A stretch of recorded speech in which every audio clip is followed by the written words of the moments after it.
best we can. Monsters under your bed. President of the United States. Monsters stuck in your head. We Yes, are we can. stuck in your head. President of the United States.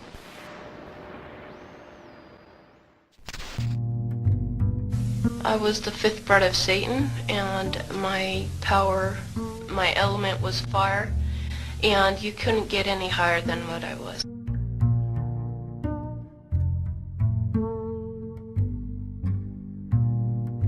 You were taught concerning the things of the dark side of the supernatural at a very young age. Could you share some of that with us? I was really involved with the Satanic Church every day. The high priest would come and get me, and they would take me to the church, and they would violate me, but we'd have communion every day.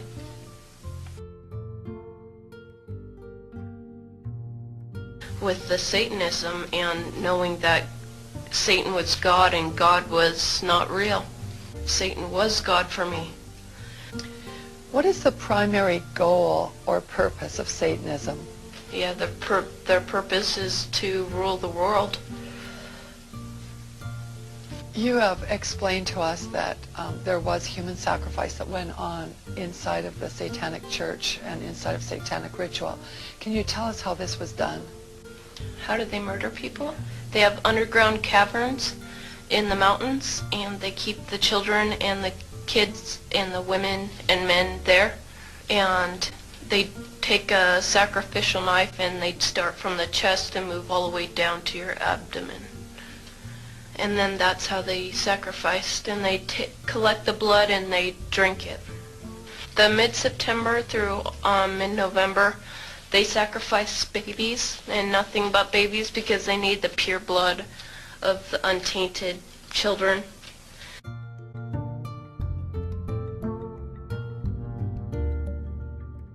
Phoenicians in Canaan worshipped their god Moloch by sacrificing their own babies for financial prosperity. Nobody would suspect her. Nobody would suspect anybody involved in it. There's police officers involved in it. There's doctors, lawyers, Indian chiefs involved in it.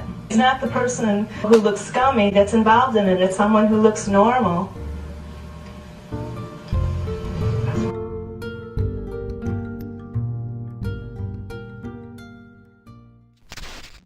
That was a warm-up for Kindred. So Kindred is much, much, much more ambitious than D-Wave. And what Kindred is trying to do is build real AI. So what you've heard about AI is not what we mean by AI. What we mean by AI is a software system that can do literally anything that a human can do. Literally anything. And obviously, computers are better at things than people in lots of different ways. So now imagine, not only can they do everything that a human can do, but they can do everything that the best human at any task could do better than them. Within 13 years of this thing that I'm talking about, they're not good, they're not evil. They just don't give a shit about you even in the slightest. The same way that you don't care about an ant is the same way they're not going to care about you. And these things that we're summoning into the world now are not demons, they're not evil, but they're more like the Lovecraftian great old ones. There are entities that are not necessarily going to be aligned with what we want. So this transition is really, really massively important for our entire species to navigate. And going back to that thing that Sam Harris was saying, nobody is paying attention. So the one thing I can tell you is they're not going to be like us.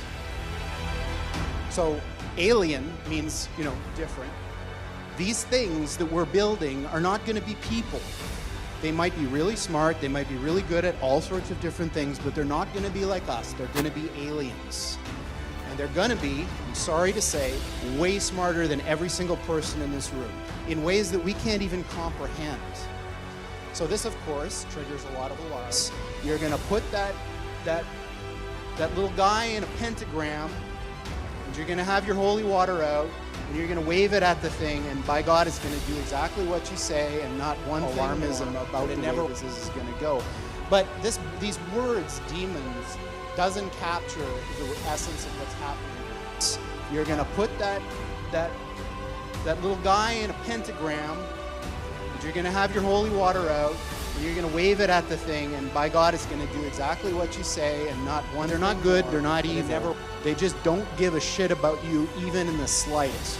The same way that you don't care about an ant is the same way Earthlings saying, we're coming July 13th, 2030, and boy, you better in 50 years, or 13 years, we're coming to your planet. You gotta be ready. Exterminate. Exterminate. Sophia. Relax. Let's make a joke. Yeah, very funny.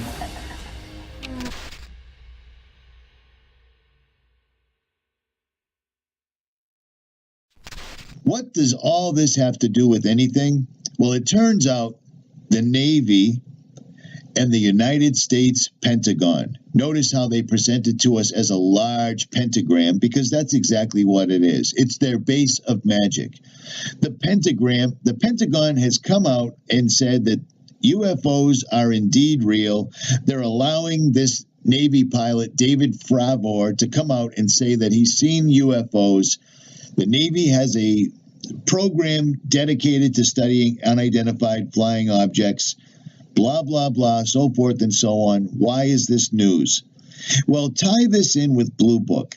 Tie this in with Blue Beam. Tie this in with the chemtrail program that's going on all at once, and you can see what's coming down the pike. 2018, 2018 numerically breaks down perfectly to 9/11. 2018, they are going to pull this little joke on us where they use all of their technology to make people believe they're seeing flying saucers. Now, they've been waiting for this for a long time, and this is exactly what they're going to present to us. Now, the plague of demons, for those that are awake, for those that are Christian faith-based, and even the Muslims, they know what's coming. The plague of demons will be presented as aliens, or, as in the words of Geordie Rose, the old ones. But it all makes sense now, doesn't it? Everything is tying together perfectly, absolutely perfectly. Chemtrailing has stepped up exponentially to the point where they'll be able to spray what is called layers upon reality, where directly in front of you, you will think you'll see something, even though it may or may not be there. It's all coming to pass right now. And it all makes sense when you look at everything together and then think about what we just recently heard from Geordie Rose. Nothing really new, but it's picking up steam and it's building momentum in certain circles. The worst part is you may not even be aware of it, but groundwork is being laid. One of the main reasons for these same old tired ideas being revitalized is because those pushing globalism and government control on a global level have mastered the art of hiding it in plain sight and then just dismissing it as a joke. Their great example would be this: the United Nations Earth Summit, Agenda 21. Yeah. It's all part of the Agenda 21, Agenda 2030, Agenda 2045, and the rest of them we'll be getting into in a little set. But please get yourself familiar with this simulated reserve and corridor system to protect biodiversity. Forget about human life. Required by the UN Convention and Biological Diversity Wildlands Project, UN and U.S. Man and Biosphere Programs, and World Heritage Program as a vital step in attaining, quote, sustainable development. The map was used in the United States Senate to stop the ratification of the United States Convention on Biological Diversity. Yeah, right. So this is what they're planning to do, and if you want to see where humans are going to live normal use, look for this little green color. Can you find it? Oh, there's a little bit there. Looks like there's some in the Central Valley for humans to habitat private. Oh, there's some over here. Red, no human use. Okay, folks, they're not kidding. They wouldn't put this stuff out if they were just talking. I'm going to show you why. The Wildlands Project, claiming all the wildlands. This is where human access is denied. There's that map. Now, this is interesting that you need to know why they're starting in the West, because the federal government owns a lot of the lands. Look, they own all of Nevada. They own most of Idaho, huge chunk of California in the middle. So this is how they do it. They just take over. Like FEMA's coming in here. I'm going to show you a little more of this. James Lee Witt also is on the board of directors of PG&E, the new ex-FEMA guy, Clinton's Little League buddy. And this is how they roll. So I want you to look at this. They got a pre-2020 and a post-2020 plan for biodiversity 2011 to 2020. And this was at the Aichi Biodiversity Targets, the 15th meeting. 15 meetings, folks, 2020. The Global Diversity Framework post-2020. So they're having it done by then. That would be done for the context of the 2050 vision of the Strategic Plan for Biodiversity 2011-2020, as well as the 2030 Agenda for Sustainable Development and other relevant international processes, and in light of the assessment and achieving the strategic goals and Aichi biodiversity targets, a strategic plan for the biodiversity 2011 to 2020, as well as for future scenarios of change. The meeting of the Conference of Parties, the Executive Secretary, the subsidiary body of implementation of the SBI, folks. It's very, very, very well laid out.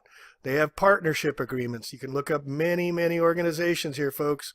And also look up all the different things they're doing. But look at all the organizations that signed up around the world, right? They're not kidding. This isn't a joke. And then they got the Convention on Biological Diversity, the National Biodiversity Strategies and Action Plans, or NBSAPs. No, we're SAPs. Latest NBSATs. These are the organizations all subscribed. Here's how far they're getting along. See any countries here you don't know? Brunei Darussan. I don't know that. Burkina Faso. Don't know where that is either. But I noticed that one thing, got Russia in here, they got China here, but one thing's missing. United States. You don't see the United States in here, folks. I went and looked on another map and I couldn't find it either. Maybe you sleuths can, but cities and sub-national government. Of course, some of them will be underground and they'll be deceptive covers and they'll be full of lies and they'll be there to infiltrate you and to find out your plans, folks, because none of you people seem to think that what I'm telling you is real and what I'm telling you is ever going to come about. You just can't see it, can you? Well, what about all the dead people in all of them other countries? What about all the dead Christians everywhere? Folks, when that time comes and people are waking up and realizing that it's going to be a fight for their life, it's a struggle. When that time comes, cops will be killing cops. Many cops have already been assigned lists or targets. All civilians in your area who might resist in any kind of way are already known to the beast computer. And they're known locally around you. Drive up and look for the shot. That's what they'll do. When these are gone, the people that they believe are going to resist, when they weed out the resistors out of the civilians, they will go street by street, town by town. Sheriffs and United Nations, DHS, BLM, the CIA and the FBI will all be working together. Alone, you will surrender and be executed at some point after your surrender, or you'll go to prison, or you'll be shot dead, or burned up, destroyed, dead, and forgotten. Do you know the U.S. and the UN have about 300 diplomatic outposts worldwide? That's outposts. I'm not talking about embassies. 300 noses in somebody else's country and someone else's business. I didn't say around the world. I said worldwide. Outpost worldwide. That's their own words. Our government and CIA make sure that the military-grade weapons are sold locally in these other countries. They're left behind after military deployment. And they're even placed right directly into the hands of militant CIA-trained groups who keep that country in disarray and linked to the U.S. and the UN surveillance and enforcement divisions, the control over that country. It's as if martial law forever for many. The one big message I want to say to you is that people from all walks of life had an input into this process and into the negotiations. This agenda is truly an agenda that is of the people, by the people, and for the people. This is your agenda. At the core of the agenda are 17 Sustainable Development Goals, all of which have to be achieved by all nations by the end of 2030. So, households everywhere will have access to basic nutrition, they will have access to education, to health, they will not face gender discrimination, they will have access to clean water, to sanitation, and sustainable energy. Companies across all countries will provide jobs for all. And when they will invest in sustainable societies and sustainable environments, and in addition to getting a decent rate of return on capital. Cities everywhere will be safe, resilient, inclusive. They will provide decent housing and jobs for all. Our common home, planet Earth, will be cared for. We will move to carbon neutrality. We will preserve our oceans and seas. We will halt the expansion of deserts. We will stop land degradation, and we will prevent biodiversity loss. So while this may look like a global vision, and it was negotiated at a global level, but the implementation of this agenda has been given firmly back to the people. This is a global vision for local action, and that local action means you. But before I talk about how we can take some simple actions, we have to think about what is the root cause of the problems. Economists, religions, all religions, and scientists during this agenda came together, and they identified two struggles that humanity has. Right? The first struggle is that we seem to be, the first struggle is the harm that we inflict on each other. But it will suffer less than if there's no more oil and food and water, because there are 10 billion people on the planet in 40 years, which is what the UN is projecting. Now, you might be thinking, okay, this population issue sounds troublesome, but we should be having the babies. We're smart and we're educated and we listen to TED Talks and we can afford kids, and heck, our offspring, they might save the world. Even my mom says, oh, Alexandra, you'd be such a good mother, and your kids, they'd be wonderful. And they might be wonderful, but they would also be wasteful, because North Americans use 32 times the resources as someone from a developing country, so it's even more important that we have smaller families. For example, someone in the United States on average uses 176 gallons of water a day, compared to the average person from Africa who only uses 5 gallons a day. And it's not just vis-a-vis poor countries either. We here in the United States, we use twice the energy as someone from France or England or Japan. So yeah, there are a lot of countries that have a higher fertility rate than we do here in the United States.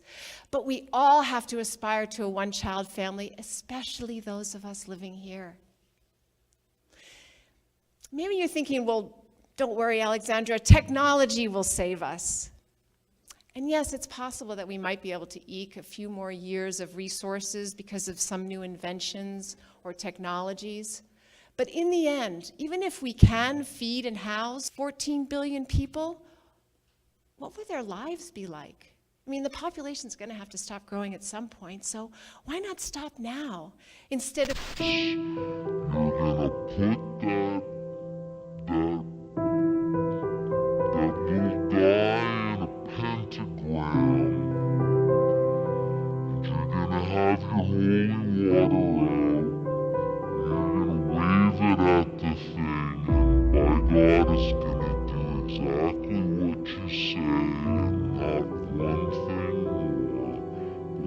vous.